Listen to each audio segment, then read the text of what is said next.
कुंडली में शिक्षा यानी एजुकेशन को कैसे देखना चाहिए? तो इसके लिए हम बात करेंगे कि सर्वप्रथम जो लग्न कुंडली है उसकी ही बात करते हैं। तो लग्न कुंडली में आपको क्या देखना है कि दूसरा भाव जो रहता है अ, और पंचम भाव, इन 2 को पहले देखा जाता है। दूसरा भाव जो है आपका ज्ञान और वाणी का है। और ज्ञान और वाणी का कारक होने के कारण दूसरे भाव को देखते हैं, जबकि पंचम भाव जो है आपका शिक्षा और बुद्धि का भाव है, तो उसके बाद में पंचम भाव को देखा जाता है। और जब उच्च शिक्षा की बात करेंगे तो हमको नवम भाव जो पंचम से पंचम है, नवम भाव को भी देखा जाता है। तो कुंडली में अगर अच्छी शिक्षा की बात करें तो हमें कुछ योग जो होते हैं, बुद्धात्विक योग है, गजकेसरी योग है, हंस योग है, बृहस्पति और बुध का प्रबल योग है, तो ये उस जो शिक्षा जो होती है, उसके लिए अच्छा माना जाता है। और मान लो यही ग्रह आके बुध, बृहस्पति और शुक्र अगर नवम भाव में होने पर जातक को उच्च कोटि की भी शिक्षा प्राप्त होती है। और इसलिए शनि को जो है वो विदेशी भाषा का कारक माना गया है, तो विदेशी भाषा के लिए हमें शनि को भी देखना चाहिए। और ये जब हम बात कर रहे हैं तो चंद्र लग्न से भी देखते हैं और जन्म लग्न से भी देखते हैं। तो चंद्र लग्न और जन्म लग्न से पंचम स्थान के स्वामी जो भी बनते हैं, अगर वो बुध, गुरु और शुक्र के साथ स्थिति पैदा करते हैं, तो जातक की रुचि शिक्षा में ज़रूर होती है। चौथा घर को भी हम जो है महत्वपूर्ण मानते हैं शिक्षा के लिए, क्योंकि ये हमारी प्राथमिक शिक्षा है, वो हमें चौथे घर से प्राप्त होती है। अगर चतुर्थ स्थान का स्वामी बली होता है, तो व्यक्ति जो है कि शिक्षा जो होती है बड़े अच्छे स्थानों पे होते हैं, उच्च स्थानों पर, जिसको बड़े संस्थान बोलते हैं ना, वहाँ पे होती है।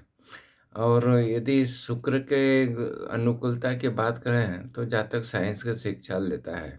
और टेक्निकल प्लेनेट अगर प्रभाव डाल रहे हैं मंगल और शनि, तो जातक टेक्निकल लाइन की पढ़ाई करता है।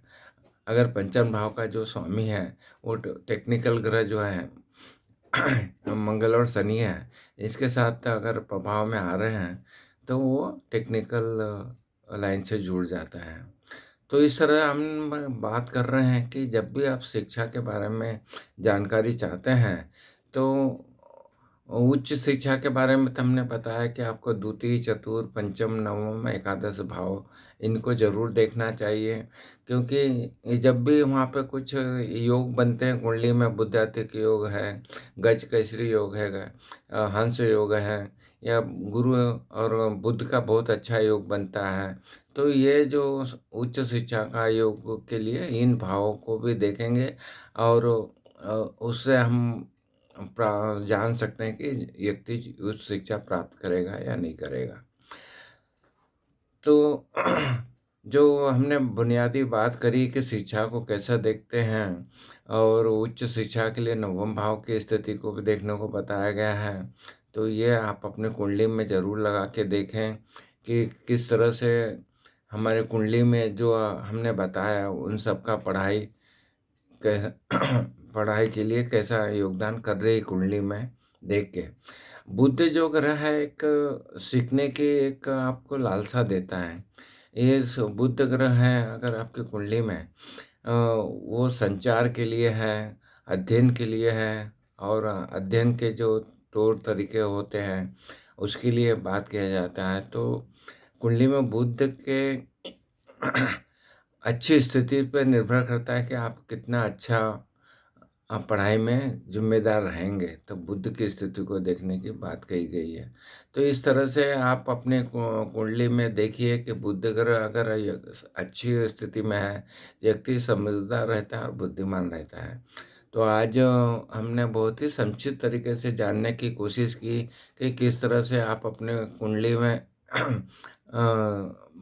शिक्षा के बारे में जानकारी प्राप्त कर सकते हैं। इसी को नवांश कुंडली में भी देखा जाता है। तो नवांश कुंडली में भी इसी तरह से आपको जो रूल्स अभी बताए हैं उनको आप नवांश में भी लगा के देख सकते हैं। आपको हमारे वीडियो पसंद आ रहा है तो हमारी जो चैनल एस्ट्रोलॉजी सिंप्लीफाइड है, यहाँ उपलब्ध विस्तृत वीडियो को भी आप देख के जानकारी प्राप्त कर सकते हैं। और आपको हमारे वीडियो पसंद आ रहे हैं तो ये जानकारी ज़रूर अपने